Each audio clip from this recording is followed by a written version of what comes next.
যে আজকে যে ক্ষমতা আছে কালকে সে বিরোধীতে থাকবে, বা কালকে যে ক্ষমতায় থাকবে পরশুদিন সে বিরোধীতে থাকবে। তার জন্য এরা একে অপরের জন্য জায়গা সবসময় দেওয়ার জন্য যে আমরা সবসময় এখানে থাকব, তার জন্য নিজেরা আন্ডারস্ট্যান্ডিং করে রাখে।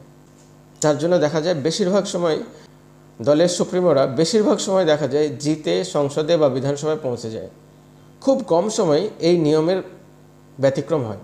পশ্চিমবাংলার কথা বলবো, ঠিক এবার যেটা দেখা যাচ্ছে ডায়মন্ড হারবার কেন্দ্রে অভিষেককে কিন্তু বিজেপি ওয়াক ওভার দেওয়ার জন্য সমস্তভাবে প্রস্তুত, এবং আইএসএফও অভিষেক যাতে জিতে সংসদে যায় সেই ব্যবস্থাই করেছে। আইএসএফও কিন্তু তৃণমূলের সঙ্গে একটা গট আপ করে নিয়েছে। আইএসএফ তার মেইন লিডারকে কিন্তু ডায়মন্ড হারবারে লড়তে নামায়নি। বিজেপি এখনও পর্যন্ত ক্যান্ডিডেট ঘোষণা করেনি। বিজেপির হাতে কিন্তু ভালো ভালো ক্যান্ডিডেট এখনও পড়ে রয়েছে, কিন্তু এখনও ক্যান্ডিডেট ঘোষণা করেনি। ডায়মন্ড হারবার কেন্দ্রটা